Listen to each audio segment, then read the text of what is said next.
नमस्कार दोस्तों। आज के इस गहन गुरुवार में मैं रोहिणी आप सबका तहे दिल से स्वागत करती हूँ। दोस्तों, जैसे कि आपने ऑलरेडी नीचे पढ़ ही लिया होगा, आज का विषय जो है बड़ा नाजुक विषय है।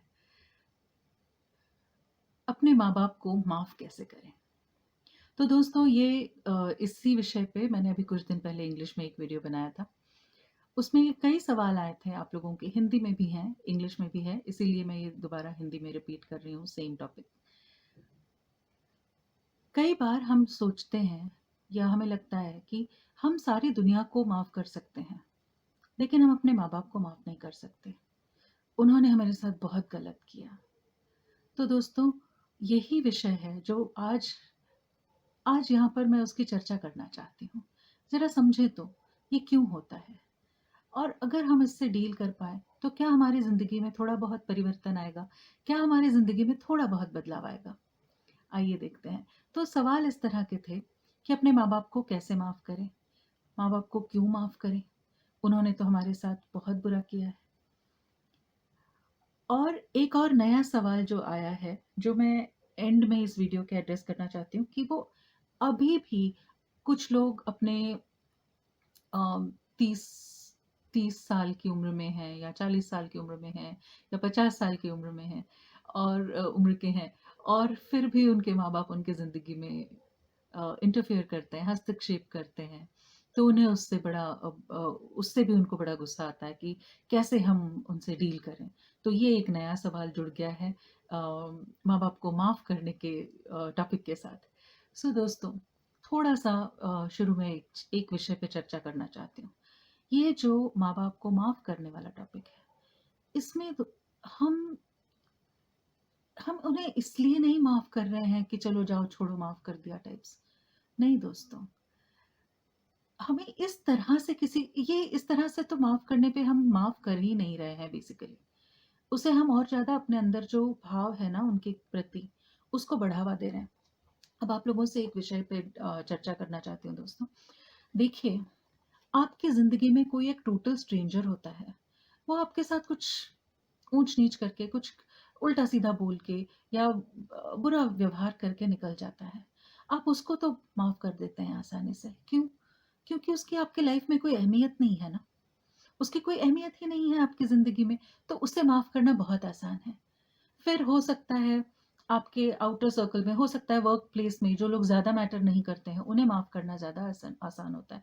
जिनकी आपकी लाइफ़ में ज़्यादा अहमियत नहीं है, उन्हें माफ़ करना थोड़ा ज़्यादा आसान होता है। जैसे-जैसे आपके दिल के करीब होता है कोई इंसान, उसे माफ़ करना बहुत मुश्किल होते जाता है ना दोस्तों? अपने दोस्तों को माफ़ करना थोड़ा मुश्किल हो जाता है। ठीक उसी तरह और इसीलिए क्योंकि हमारे माँ-बाप हमारे सबसे करीब होते हैं, चाहे हम इसे माने या ना माने। हम जब पैदा हुए तो यही 2 लोग थे जिनकी तरफ हम आशा की नज़रों से देखते थे। यही 2 लोग हैं जिन्होंने हमें खिला-पिला के पढ़ा-लिखा के बड़ा किया होता है। और हाँ, हम चाहते हैं कि क्योंकि वो माँ-बाप हैं, हम हर कोई चाहते हैं कि अम, एक ऐड नहीं आती है, माय डैडी स्ट्रॉन्गेस्ट, है ना? या माँ के ऊपर तो कितनी कविताएँ बनी हैं। और फिर हम सोचते हैं, ये कविता मेरी माँ तो ऐसे नहीं है, मेरे पापा तो ऐसे नहीं हैं। कई बार सोचते हैं लेकिन कहीं न कहीं हम उनकी तरफ उस उम्मीद के साथ जी रहे होते हैं और हम जब छोटे थे ना, तब हम उनको बिल्कुल हमारे लिए तो वो भगवान ही थे ना हमारे माँ-बाप। लेकिन जब हमें धीरे-धीरे पता चल जाता है कि जिन्हें हम भगवान समझते हैं, वो गलतियाँ कर रहे हैं, हमें गुस्सा आने लग जाता है। क्योंकि हमने अपनी उम्मीदें उनसे इतनी बढ़ा जो रखी होती हैं कि माँ-बाप को ये करना चाहिए, माँ-बाप हमें प्रोटेक्ट करेंगे, नहीं कर पाते ना। जब हम स्कूल जाते हैं, वहाँ पे हमारी लड़ाइयाँ होती हैं, हमें लगता है हमारे माँ-बाप हमें आके प्रोटेक्ट करें। हर जगह नहीं पहुँच सकते माँ-बाप, वो भी तो इंसान है ना। समझने वाली बात दोस्तों सिर्फ़ इतनी है कि उन्हें भी हम इंसानों की तरह देखें। और आज अगर आप वीडियो देख रहे हैं और आप एडल्ट हैं, अगर आप बच्चे हैं, तो शायद आप ये बात नहीं समझ पाएँगे एंड वो ठीक भी है, कोई बात नहीं। आपकी उम्र है ज़िद करने की, इसको अपना हक समझने की। लेकिन जैसे-जैसे आप बड़े होते जाते हैं दोस्तों, जब आप एडल्ट हो जाते हैं, तब तो आप ये समझ ही सकते हैं कि आपकी ज़िंदगी आपकी अपनी है। अब अगर आपको इंडिपेंडेंस चाहिए है, तो आप उनके माँ-बाप के हमारे माँ-बाप के प्रॉब्लम्स भी समझेंगे। क्या उन्हें फाइनेंशियल प्रॉब्लम्स नहीं आई होंगी? क्या वो डरे नहीं होंगे हमें बड़ा करते हुए? वो भी तो इंसान है ना। अब आज जब हम बड़े हैं और हमारे सामने कई प्रॉब्लम्स आती हैं, जिसका हमारे सामने कोई हल नहीं होता है, तब भी हम सोचते हैं कि हमारे माँ-बाप उसका सॉल्यूशन निकालें। वो कोई सुपरमैन या सुपर-वुमन तो है नहीं ना दोस्तों। सो अगर हम थोड़ा-सा इस चीज़ को समझें, उन्हें भी इंसानों की तरह ट्रीट करें, ना कि हमारे माँ-बाप जिन्हें हम बिल्कुल एकदम सुपरमैन की तरह या सुपरवुमन की तरह ट्रीट करते हैं, ऐसे ना करके उन्हें भी इंसानों की नज़र से देखें। इसका मतलब ये तो नहीं है ना कि हम उनकी इज़्ज़त करना छोड़ दें, बिल्कुल नहीं। उन्होंने ही तो हमें उँगली पकड़ के इस दुनिया में लाया, चलना सिखाया, बोलना सिखाया। तो दोस्तों बस मेरा कहने का सिर्फ़ तात्पर्य ये है कि हम अगर किसी को भी माफ़ नहीं करते हैं, तो वो जो गुस्सा है, वो जो वो जो एक नेगेटिव सी फीलिंग है, वो कहाँ रह रही है? हमारे अंदर ना। तो चाहे वो हमारे माँ-बाप के खिलाफ हो गुस्सा, चाहे किसी के भी खिलाफ हो गुस्सा, वो सारा हमारे ही तो अंदर पड़ा हुआ है ना। इसीलिए दोस्तों, ज़रूरी ये है कि हम हर तरह से हर उस इंसान को माफ़ कर सकें, जिससे हमें लगता है कि उसने हमारे साथ गलत किया। हमें अक्सर लगता है कि हमारे माँ-बाप को ये करना चाहिए था, वो करना चाहिए था और माँ-बाप के साथ मुश्किल इसलिए होती है क्योंकि हमारी उम्मीदें उनसे बहुत ज़्यादा होती है ना दोस्तों। ये करीबी रिश्ते इन करीबी रिश्तों का ताना-बाना ही कुछ इस तरह का होता है, बड़ा उलझा-उलझा सा रहता है। क्योंकि हमारी उम्मीदें बड़ी हैं, इसलिए हमारी निराशाएँ बड़ी हैं। इसलिए हम वो गुस्सा पकड़ के रखते हैं ज़्यादा देर तक। दोस्तों, आज के इस वीडियो के द्वारा सिर्फ़ एक इतना संदेश मैं आप लोगों तक पहुँचाना चाहती हूँ कि अपने माँ-बाप को भी ना नॉर्मल इंसानों की तरह ट्रीट कीजिएगा। ठीक उसी तरह से जिस तरह से आप अपने दोस्तों को ट्रीट करेंगे या किसी को भी ट्रीट करेंगे या जिस तरह से आप अपने आप को ट्रीट करना चाहेंगे। और अगर आप अपने आप को नहीं माफ़ कर सकते हैं, तो प्लीज़ उस पे कोशिश ज़रूर कीजिएगा। क्योंकि जब हम कुछ अपनी गलतियों के लिए अपने आप को नहीं माफ़ कर सकते हैं, हम दूसरों को भी नहीं माफ़ कर पाते हैं दोस्तों। तो एक तो ये पॉइंट था मेरा जो आज मैं डिस्कस करना चाह रही थी आप लोगों के साथ। दूसरा, वो जैसे हैं वैसे उन्हें एक्सेप्ट कीजिए। जैसे हैं वैसे। क्योंकि अगर हम किसी को बदलना चाहेंगे, तो हम नहीं बदल सकते ना। क्या हम अपने आप को बदल पाते हैं? कितनी बार आपने कहा है, मुझे पता है मुझे इतना गुस्सा नहीं करना चाहिए लेकिन अपने गुस्से पे काबू ही नहीं रहता। नहीं रहता ना।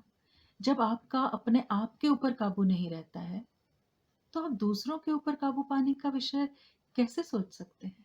उसके बारे में कैसे सोच सकते हैं दोस्तों? तो जब हम किसी भी इंसान को वो जैसा है, उसी तरह एक्सेप्ट कर लेते हैं, अपना लेते हैं ना, तो अपने लिए और उनके लिए, सभी के लिए ना ज़िंदगी आसान हो जाती है। एक ये पॉइंट है, थोड़ा गौर ज़रूर कीजिएगा इस बात पे। कई बार जैसे कि मैंने बोला कि हम अपने माँ-बाप को उस तरह से देखते हैं जैसे हम चाहते हैं माँ-बाप को होना चाहिए। माँ-बाप को ऐसे होना चाहिए, माँ-बाप को ऐसे करना चाहिए। माँ-बाप भी तो आपसे यही चाहते हैं ना कई बार। आपको ये करना चाहिए, आपको वो होना चाहिए। क्या आप कर पाते हैं? आपको कितना कितना सफोकेटिंग लगता है? उन्हें भी वैसे ही लगता होगा ना। इसीलिए माँ-बाप के साथ, अपने पेरेंट्स के साथ बात करना ज़रूरी है। हाँ, कभी-कभी हो सकता है कि उनके ख़यालात कुछ रूढ़िवादी हों, अम, बिल्कुल फ़िक्स्ड हों, उन्हें हम नहीं बदल सकते हैं, तो उन्हें छोड़ दें ना दोस्तों। आप अपने मन की कीजिए, लेकिन प्यार से कीजिए, ये भी तो किया जा सकता है ना। उसके लिए भी तो उसका भी तरीका ढूँढा जा सकता है ना, कि उनका अपमान किए बिना या उनके ऊपर गुस्सा किए बिना आप अपनी लाइफ़ तो जी ही सकते हैं। उसके लिए रास्ता ढूँढ सकते हैं। थोड़ा खुशी वाला, बीच वाला रास्ता हम हर जगह ढूँढ सकते हैं दोस्तों। उसके बारे में ज़रूर सोचें। जब हम उनको वो जैसे हैं उस तरह एक्सेप्ट करते हैं, तो ये सब करना फिर आसान हो जाता है। जब तक हम ये सोच रहे हैं कि उनको ऐसे होना चाहिए, उनको ऐसे करना चाहिए, तब थोड़ा मुश्किल है। ठीक है। एक और पॉइंट दोस्तों जो मैं डिस्कस करना चाहती हूँ, आपको आपके माँ बाप के ऊपर जब गुस्सा आता है, तो आपके अंदर ऐसी कौन सी जरूरत है जो पूरी नहीं हो रही है, जो आप उनसे उम्मीद करते हैं? फिर से बोलती हूँ, आपके अंदर ऐसी कौन सी जरूरत है, मतलब आप क्या चाहते हैं उनसे, आपकी ऐसी कौन सी उम्मीद है उनसे जो पूरी नहीं हो पा रही है, और इसीलिए आप अभी तक उस गुस्से में अटके हुए हैं। हो सकता है आप चाहते हैं कि वो आपके साथ आप पे बेइंतहा प्यार करे, आपसे बेइंतहा प्यार करे, आपको वो प्यार दिखाए। हो सकता है प्यार दिखाना, प्यार जताना उन्हें भी नहीं आता हो, उन्हें अनकंफर्टेबल लगता हो। ऐसे कई घर हैं ना दोस्तों, जहाँ पे माँ बाप अपने बच्चों को प्यार से गले नहीं लगा सकते हैं, नहीं लगाते हैं, क्योंकि उन्हें उन्हें वो बहुत अनकंफर्टेबल लगता है। हो सकता है ना।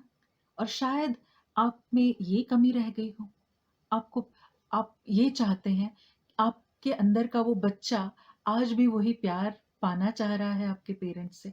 हो सकता है ये आपकी ज़रूरत हो, या फिर वो तारीफ करना, वो आप तारीफ जो सुनना चाह रहे थे। कई बार ना बच्चे अपने माँ बाप के मुंह से कुछ अच्छे वर्ड सुनने के लिए, कुछ अच्छे चंद अच्छे लफ्ज सुनने के लिए बहुत कुछ कर जाते हैं, अच्छे ग्रेड्स लेके आते हैं। कभी कभी कुछ माँ बाप का स्वभाव ऐसे होता है कि वो नहीं तारीफ कर पाते अपने बच्चों की, नहीं करना चाहते, या उन्हें लगता है कि अगर मैं तारीफ कर दूंगा या कर दूंगी तो ये और ज्यादा सिर पे चढ़ेंगे, और जो मेहनत कर रहे हैं वो करना बंद कर देंगे। हर एक के अपने अपने लॉजिक्स होते हैं दोस्तों। लेकिन अगर आपके अंदर ये ज़रूरत रह गई है कि कोई मुझे अप्रिशिएट करे, या कोई की जगह आप अपने पेरेंट्स से अप्रिसिएशन ढूंढ रहे हैं, हो सकता है यही पैटर्न आप अपने सारे रिलेशनशिप में लेके जाएं। हो सकता है आप अपने दोस्तों से उम्मीद करना शुरू करें कि वो मुझे अप्रिशिएट करे, वो मेरी तारीफ करे, या आप अपनी शादीशुदा ज़िंदगी में भी यही उम्मीद कर सकते हैं। और अक्सर शादीशुदा ज़िंदगी में 2 लोग साथ में आते हैं, जिनकी ऐसी उम्मीदें हैं कि जो मुझे मेरे माँ-बाप से नहीं मिला, वो प्यार मेरी बीवी मुझे देगी या मेरा पति मुझे देगा। और होता क्या है? अक्सर हम अक्सर दोनों ही डिसअपॉइंट हो जाते हैं, है ना? अक्सर दोनों ही निराश हो जाते हैं। सो दोस्तों, जब हम अपने आप को ढंग से जानें कि ऐसी कौन-सी ज़रूरत है मेरे अंदर, और वही ज़रूरत हम अपने आप की पूरी करें। इसलिए दोस्तों, अपने आप से प्यार करना बहुत ज़रूरी है। जब हम अपने आप के अंदर कंफर्टेबल हैं, हम स्थिर हैं अपने आप में, हम अपने आप को पहचानते हैं, हम अपनी अपनी वैल्यू समझते हैं ना, तब फिर हमें दूसरों से ये उम्मीदें करने की ज़रूरत नहीं होती। और दूसरों से उम्मीद करने के चक्कर में हम अपने अंदर ये गुस्सापन अपने नहीं दे सकते, गुस्सापन अपने नहीं देंगे। क्योंकि अगर ये गुस्सा हम अपने अंदर पनपने देंगे ना दोस्तों, फिर तो हम अनेक बीमारियों के शिकार हो जाएंगे। हाई बीपी, लो बीपी, ये फला बीमारी, ढिमका बीमारी। बीमारियों की कमी नहीं है दुनिया में, है ना? थोड़ा सोच के देखिए दोस्तों, और अपने माँ बाप को इंसानों की तरह समझें। समझे कि वो भी एक आम इंसान है, उनसे भी गलतियां हो सकती हैं और हुई होंगी।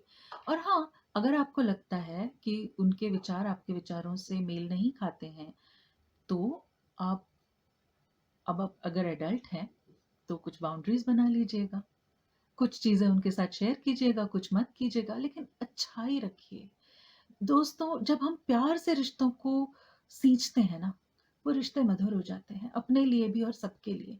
थोड़ा सोचने वाली बात है। गुस्से से सिर्फ गुस्सा पनपता है, और प्यार से सिर्फ प्यार। कोशिश कीजिएगा। एक और जो नया सवाल है वो ये है कि मेरी इतनी उम्र हो गई है फिर भी वो मेरी लाइफ में इंटरफियर करते हैं। अब दोस्तों, जब हमारे माँ बाप की उम्र हो जाती है, उन्होंने अपनी सारी रिस्पॉन्सिबिलिटीज खत्म कर दी होती हैं। अभी उनके वो भी जॉब नहीं कर रहे हैं, घर पे हैं मोस्टली। तो उनकी लाइफ में बचा क्या है, आप मुझे बताइए? या तो टीवी देखना है। हाँ, अगर उन्होंने अपनी लाइफ की तैयारी खुद करी है, जो आज अब सभी को करनी चाहिए। मैं आप सबसे ये सचमुच इस बारे में आपसे आप सबसे दरख्वास्त करूँगी कि इस विषय में ज़रूर विचार करें। हम सारी चीज़ें प्लान करते हैं, हमें रिटायरमेंट भी उसी तरह प्लान करनी चाहिए ना दोस्तों। रिटायरमेंट के लिए सिर्फ़ पैसे नहीं, लेकिन हमें करना क्या है वो भी देखना चाहिए। कई चीज़ें हैं हम कर सकते हैं। अनेक जगह वॉलंटियर किया जा सकता है। तो ये आपके माँ-बाप को हेल्प कीजिए कि उन्हें क्या पसंद है। उनके शौक पूरे करने का ये वक़्त है, जो शायद वो इतने सालों से कर नहीं पाए। उन्हें वो दिशा दीजिए, और अगर वो नहीं करना चाहते हैं, पूरा दिन टीवी देखना चाहते हैं, तो देखने दीजिए, क्या दिक्कत है? थोड़ा उनको अब अपनी लाइफ़ अपने हिसाब से जीने दीजिए। उनकी लाइफ़ में और कुछ है नहीं, तो आपकी लाइफ़ के थ्रू वो अपनी लाइफ़ जी रहे हैं। थोड़ा-सा बस इसको समझने वाली बात है। कुछ चीज़ें उनके साथ शेयर कीजिए, कुछ चीज़ें जो आपको नहीं करनी है मत कीजिए। लेकिन प्यार से बात कीजिए, दिन में 1 या 2 बार उनके साथ बैठ के थोड़े प्यार भरे शब्द बोलिए। अगर आप किसी और शहर में रहते हैं, एक फ़ोन करके पूछ लीजिए हाल-चाल कैसे हैं? उनकी लाइफ़ आप पूरी आप ही हैं ना। तो थोड़ा दोस्तों अपने माँ-बाप को, अपने परिवारजनों को समझने वाली बात है। और जब हम ये समझते हैं ना, फिर माफ़ करना बहुत आसान हो जाता है। क्योंकि माफ़ी ना करना, ये किसी और की गलती के लिए खुद को सज़ा देने के लायक है। और क्या पता सामने वाले को पता भी नहीं है कि उसने ये गलती की है भी कि नहीं की है। हो सकता है गलती नहीं भी की हो। हो सकता है उन्होंने उन्हें जितना समझ में आया, उतना बेस्ट किया है, और हमारे माँ-बाप ने ज़रूर किया है। उन्हें जो चीज़ जितनी समझ आए, अपनी कैपेसिटी के हिसाब से हर कोई अपने बच्चों के लिए अच्छा ही करता है, अच्छा ही सोचता है। हाँ, हमारी उम्मीदों पे शायद खरा ना उतरता हो, लेकिन हर कोई अपने हिसाब से बेस्ट ही करता है दोस्तों। आप लोग मैनुअल लेके तो पैदा नहीं हुए थे ना। अगर हम बाज़ार से कोई नया टीवी या कुछ लेके आते हैं, तो हमें उसके साथ एक मैनुअल मिलता है, एक पुस्तिका मिलती है, जिसमें सारे इंस्ट्रक्शंस दिए होते हैं। यहाँ पे प्लग इन कीजिए, ये उसका चार्जर है, ये है, ऐसे होता है तो इसको कॉल कीजिए। अब आप जब पैदा हुए, आप और हम जब पैदा हुए, तो ना कोई कॉल सेंटर था, जहाँ पे पेरेंट्स हेल्पलाइन के लिए कॉल करें, है ना? उनकी हेल्पलाइन थे उनके पेरेंट्स। सो दोस्तों, समझने वाली बात है ये। हर माँ-बाप अपनी तरफ से बेस्ट करते हैं। अगर आप माँ-बाप हैं तो आप ये समझेंगे। और अगर आप अभी-अभी यंग हैं, नहीं आप अभी आप शादी नहीं किए हुए हैं, या बच्चे-वच्चे नहीं हैं आपके, तो भी थोड़ा इस एंगल से सोच के देखिए। They are just human beings, वो भी इंसान हैं। उन्हें इंसान की तरह ही ट्रीट कीजिएगा, तो काफ़ी चीज़ें आपके लिए भी आसान हो जाएँगी और उनके लिए भी। तो दोस्तों, बस ये एक विषय था जो मुझे मेरे काफ़ी काउंसलिंग सेशंस में या कई लोगों के सवालों में ये बहुत आया है अभी रिसेंटली, क्योंकि अभी हम लॉकडाउन पीरियड में घर पे कई लोग जॉइंट फैमिलीज़ में रह रहे हैं। उनको बड़ी दिक्कतें हो जाती हैं कि बस थोड़ा-सा ये करना है दोस्तों, एक-दूसरे के साथ बात करने की ज़रूरत है। थोड़ा किसी का गुस्सा भी हम पचा लें, क्या दिक्कत है? हर एक की पर्सनैलिटी को अपना लें, तो हम ये कर सकते हैं। हाँ, अगर बहुत ज़्यादा अब्यूज़िव रिलेशनशिप है, तो आपको कुछ करना पड़ेगा। अगर